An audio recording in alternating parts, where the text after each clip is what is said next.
अगर आपको इंसुलेटर का एनर्जी बैंड डायग्राम बनाने देता है तो आप देखिए यहाँ पर इंसुलेटर और इसका जो बैंड है, ये देखिए नीचे आपका वैलेंस बैंड है और ऊपर है कंडक्शन बैंड। और कंडक्शन बैंड जो है वो एम्प्टी है, खाली है, और वैलेंस बैंड जो है ये फील्ड है, कम्प्लीटली फील्ड है। ओके, और दोनों का बीच का एनर्जी गैप जो है वो मोर देन 3 इलेक्ट्रॉन वोल्ट है। अब इस इलेक्ट्रॉन्स में से इनको किसी को ऊपर अगर जाना है तो आपको 3 इलेक्ट्रॉन वोल्ट का एनर्जी से ज़्यादा देना पड़ेगा। नाउ यू कैन थिंक अब कि 3 इलेक्ट्रॉन वोल्ट तो सर बहुत ज़्यादा नहीं होता है, तो हम इलेक्ट्रॉन्स को यहाँ से क्यों नहीं यहाँ शिफ्ट कर सकते हैं। तो आप देखिए 10 टू द पावर 25, 26 इस ऑर्डर में इलेक्ट्रॉन्स रहता है। इस पूरे अगर 1 मीटर क्यूब का क्रिस्टल लेंगे तो, और इसमें अगर एनर्जी देंगे तो वो सारा इक्वली डिस्ट्रीब्यूट हो जाता है। तो एक इलेक्ट्रॉन्स को आपको जो एनर्जी उसके हिस्से में जितना एनर्जी आता है वो बहुत कम एनर्जी होता है। उतना एनर्जी आप प्रोवाइड नहीं कर पाते हैं कि इलेक्ट्रॉन्स यहाँ से एनर्जी रिसीव करें और कंडक्शन बैंड में चले जाए। और कंडक्शन बैंड में अगर किसी तरह से चले गया तो फिर वो कंडक्ट करने में उसको कोई परेशानी नहीं होगा, इलेक्ट्रॉन्स वहाँ पर कंडक्ट कर सकता है। ऐसा नहीं होता है, इतना एनर्जी हम नहीं दे सकते हैं किसी इंसुलेटर को, ठीक है। और अगर इतना एनर्जी देने जाएंगे तो क्या हो जाएगा, अगर वो वुड है, वुड को देंगे तो क्या हो जाएगा, उतना एनर्जी जैसे देंगे उतना टेम्परेचर पे वो जल जाएगा। प्लास्टिक देंगे पिघल जाएगा। हाँ, लेकिन कुछ है जिसको हम लोग दे सकते हैं, जैसे ग्लास वगैरह हुआ, पोर्सिलिन वगैरह हुआ, चाइना क्ले वगैरह हुआ, इसमें अगर एनर्जी देंगे हम लोग काफ़ी एनर्जी दे सकते हैं, ठीक है। वो लोग का मेल्टिंग पॉइंट काफ़ी हाई होता है, तो उस केस में हम लोग एनर्जी अगर वो रिसीव करके वो जा सकते हैं बहुत एक्सट्रीम कंडीशन में। और इसको हम लोग ग्रेजुएशन में पढ़ेंगे, इसको बोला जाता है डाई इलेक्ट्रिक ब्रेकडाउन। इसको बोला जाता है डाई इलेक्ट्रिक ब्रेकडाउन। इसमें इलेक्ट्रिक फील्ड अप्लाई किया जाता है, बहुत high strong electric field apply किया जाता है, जिसमें हर इलेक्ट्रॉन को एनर्जी मिल जाता है 3 इलेक्ट्रॉन वोल्ट से ज़्यादा, और वो कंडक्टर बन जाता है। ओके, तो इन अमूमन ऐसा हम लोग कर नहीं सकते हैं। बहुत ज़्यादा एनर्जी देंगे तो उसका टेम्परेचर भी बढ़ जाएगा, टेम्परेचर बढ़ जाएगा तो वो पिघल जाएगा या जल जाएगा, इस तरह का कुछ हो जाएगा, ठीक है। तो वो कंडक्टर बनने का पहले ही वो बर्बाद हो जाएगा, ठीक है। इसीलिए जो है हम लोग कंडक्ट इंसुलेटर जो है उसमें हम लोग अगर सफिशिएंट अमाउंट ऑफ एनर्जी देते भी है तो भी उतना सफिशिएंट नहीं होता है कि सारे इलेक्ट्रॉन्स को एनर्जी जो है वो 3 इलेक्ट्रॉन वोल्ट से ज़्यादा हो जाए और वो वैलेंस बैंड से कंडक्शन बैंड में कूद पड़े, ठीक है। इसीलिए इंसुलेटर्स का जो एनर्जी बैंड डायग्राम है वो इस तरह का है। और जो एनर्जी गैप है जिसको हम लोग फॉरबिडन एनर्जी गैप बोलते हैं, क्यों बोलते हैं इसका चर्चा हम लोग पिछले वीडियो में किए हैं। तो फॉरबिडन एनर्जी गैप में इलेक्ट्रॉन्स नहीं आ सकता है, और अगर इसको पार करना है तो हमको हर एक इलेक्ट्रॉन को 3 इलेक्ट्रॉन वोल्ट से ज़्यादा एनर्जी देना पड़ेगा, जो कि प्रैक्टिकली इम्पॉसिबल चीज़ है। तो इसीलिए जो इंसुलेटर है वो सारा जो भी इलेक्ट्रॉन्स है वो सभी वैलेंसी बनाने में वो एंगेज रहता है। ओके, फिर आएंगे हम लोग सेमीकंडक्टर पे। और सेमीकंडक्टर में क्या होता है कि देखिए कम टेम्परेचर में वैलेंस बैंड फील्ड रहता है और जो कंडक्शन बैंड है वो एम्प्टी है। लेकिन जैसे ही टेम्परेचर थोड़ा सा बढ़ा देंगे, रूम टेम्परेचर भी काफ़ी होता है हम बोले ना, और देखिए यहाँ पर इलेक्ट्रॉन्स जो है एनर्जी मिल गया उसको, और इलेक्ट्रॉन्स जो है वो कंडक्शन बैंड में चला गया। अब कंडक्शन बैंड में देखिए इलेक्ट्रॉन्स अवेलेबल है और यहाँ पर वैलेंस बैंड में होल्स भी अवेलेबल है। अब यहाँ सेमीकंडक्टर में ये होल्स का भी मूवमेंट जो है वो भी करंट को कंट्रीब्यूट करता है, ठीक है। सेमीकंडक्टर में करंट को कंट्रीब्यूट करता है, ठीक है। वो होल्स आएगा ऊपर से नीचे की तरफ आएगा, और यहाँ पर अगर फील्ड मिला तो इलेक्ट्रॉन्स नीचे से ऊपर की तरफ जाएगा। तो इलेक्ट्रॉन्स भी कंडक्ट करता है और होल्स भी कंडक्ट करता है। होल्स कंडक्ट करता है वैलेंस बैंड में और इलेक्ट्रॉन्स कंडक्ट करता है कंडक्शन बैंड में, ठीक है। तो ये इंट्रिंसिक, ये प्योर सेमीकंडक्टर्स का एनर्जी बैंड डायग्राम है। और ये जो फॉरबिडन एनर्जी गैप है ये काफ़ी इसके मुकाबले कम होता है, इंसुलेटर का मुकाबले कम होता है। ये लेस देन 3 इलेक्ट्रॉन वोल्ट होता है, और इतना एनर्जी हम लोग 2.5 इलेक्ट्रॉन वोल्ट तक हम लोग सप्लाई कर सकते हैं। अब माइंड इट, ये 2.5 इलेक्ट्रॉन वोल्ट अकेले 1 इलेक्ट्रॉन को सप्लाई नहीं करना है, टोटल जितना इलेक्ट्रॉन्स है सबको सप्लाई करेंगे, तब जाके वो सारे इलेक्ट्रॉन्स आपस में एनर्जी डिस्ट्रीब्यूट कर लेता है, आपस में बांट लेता है। और बांटने के बाद अगर उसके पास 2.5 से 3 इलेक्ट्रॉन का वोल्ट का बीच का अगर एनर्जी मिलता है तो वो वैलेंस बैंड से कंडक्शन बैंड में कूद पड़ता है।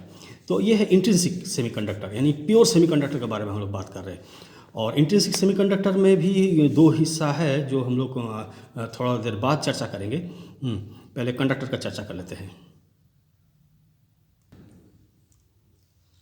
तो कंडक्टर्स में भी आपको 2 तरह का मिलेगा। एक तो ऐसा मिलेगा कि रूम टेम्परेचर में ही आपको पार्टली फिल्ड कंडक्शन बैंड मिलेगा, जिसका एग्जांपल्स आप देखिए, एल्युमिनियम है, कॉपर है, सिल्वर है, गोल्ड है, उसके बाद सोडियम है, ये सब इन लोग का रूम टेम्परेचर में ही आपको पार्टली फील्ड मिलेगा। तो जब भी इसमें आपको इलेक्ट्रिक फील्ड मिलेगा तो ये सब इलेक्ट्रॉन्स कंडक्ट करना शुरू कर देता है। तो इसलिए बहुत बढ़िया कंडक्टर होता है ये लोग, ठीक है। थोड़ा सा ही फील्ड मिलेगा तो ये लोग को कोई बंधन नहीं है, ये लोग मूव करना शुरू कर देता है, ठीक है। और एक और वैरायटी होता है जिसमें कंडक्शन बैंड और वैलेंस बैंड ओवरलैप करता है एक दूसरे को। और ये जो बीच वाला देख रहे हैं, ये पार्ट तो एम्प्टी है आपका, ये पार्ट एम्प्टी है, लेकिन ये पार्ट फील्ड है। और यहाँ पर इस पार्ट में कुछ इलेक्ट्रॉन्स ऐसा है जो कि कंडक्शन बैंड के साथ ओवरलैप कर रहा है। तो ये लोग एट रूम टेम्परेचर विदाउट अगर इलेक्ट्रिक फील्ड है, तो इलेक्ट्रिक फील्ड नहीं है तो ये लोग वैलेंसी बनाने में एंगेज रहता है, ठीक है। कैसे वैलेंसी बनाता है हम लोग कल बता रहे थे कि इस तरह से वैलेंसी में एंगेज रहता है, इस तरह से ऑर्बिटल में इलेक्ट्रॉन इस तरह से वैलेंस बनाते रहता है, घूमते रहता है, ठीक है। 2 इलेक्ट्रॉन्स का एक सेंट्रल एटम के अराउंड और अपना के अराउंड इस तरह घूमते रहता है, तो वैलेंसी बनाते रहता है। जैसे ही आपको एनर्जी मिलेगा या फील्ड मिलेगा, इलेक्ट्रिक फील्ड मिलेगा, तो ये यहाँ का इलेक्ट्रॉन सब क्या करेगा, ये काम छोड़ के तुरंत चला जाएगा कंडक्शन बैंड पे और इलेक्ट्रिसिटी कंडक्ट करने में मदद करेगा। तो इसका एग्जांपल्स आपको देखते हैं, बेरिलियम है, मैग्नीशियम है, जिंक है, ये इस तरह का सेकंड वैरायटी ऑफ कंडक्टर का एग्जांपल है। तो कंडक्टर में ये भी वैरायटी आपको मिल जाएगा, कंडक्टर्स में ये भी वैरायटी आपको मिल जाएगा, और दोनों का अलग अलग आपका बैंड डायग्राम है। आप कोई एक भी कर सकते हैं, कोई एक का भी तैयारी कर सकते हैं। तो जनरली इसका ही तैयारी करता है लोग, तो इसका ही खाली तैयारी कर लीजिएगा। और अच्छे बच्चे जो है दोनों तैयारी कर लेंगे।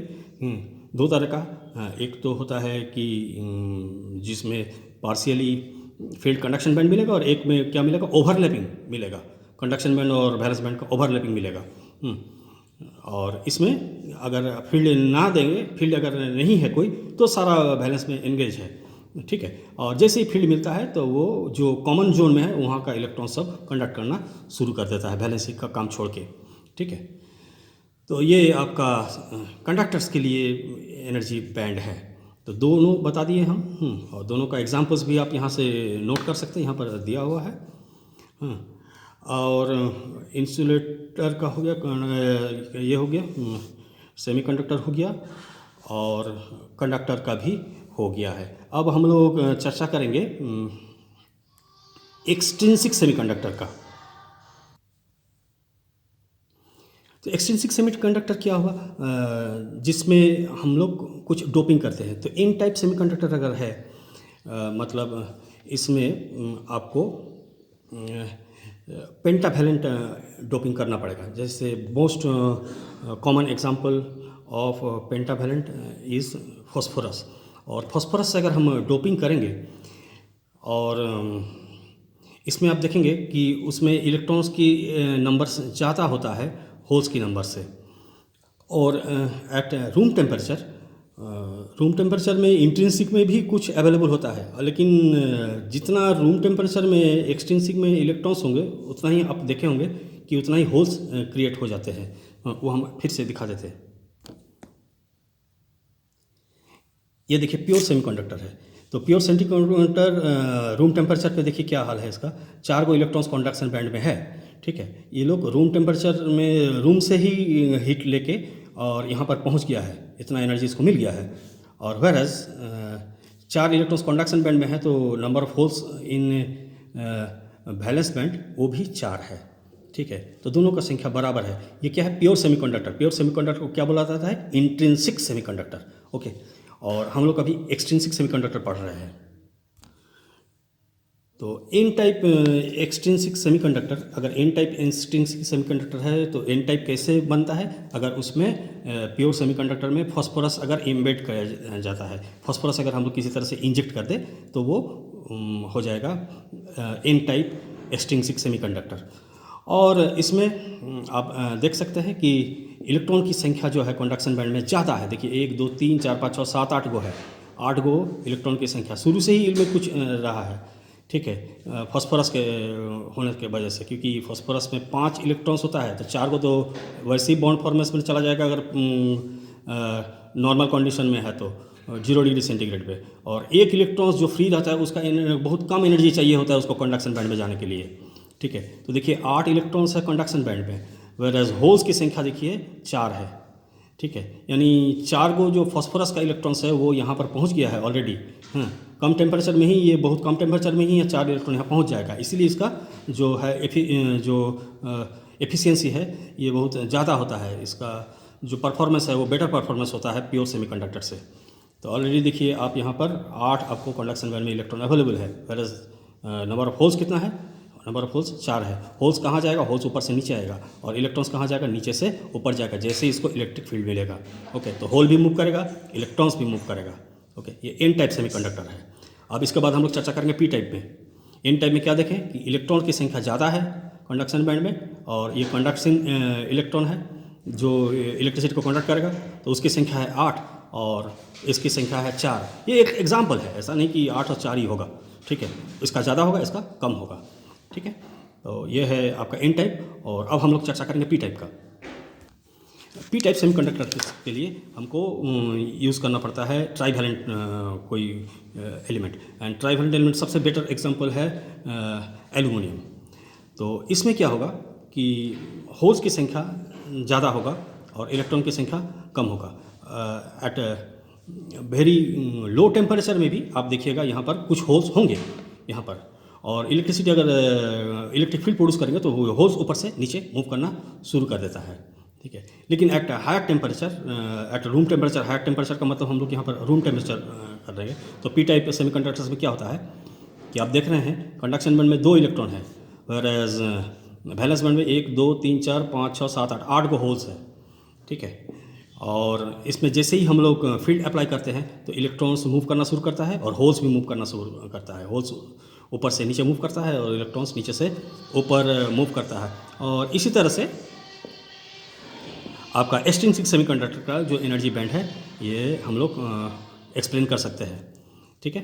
तो इस सबको देख लीजिए, ये आपका कंडक्शन बैंड है, ये आपका वैलेंस बैंड है, और ये देखिए आपका होल्स की संख्या जो है वो पी टाइप सेमीकंडक्टर में होल्स की संख्या ज़्यादा है और इसके संख्या कंडक्शन बैंड में इलेक्ट्रॉन की संख्या कम है, ठीक है। तो ये energy band diagram of P type semiconductor हुआ ये। तो इस तरह का सब एक्सप्लेन करने दे सकता है आप लोग को, और इसको वीडियो को पॉज कर करके और स्पीड अपना हिसाब से एडजस्ट करके कभी बढ़ा दीजिएगा कभी घटा दीजिएगा, जैसा आपको लाइकिंग है वैसा करके आप लोग इसका तैयारी कर लीजिए। Okay, so very important and keep studying, don't take it lightly. Okay.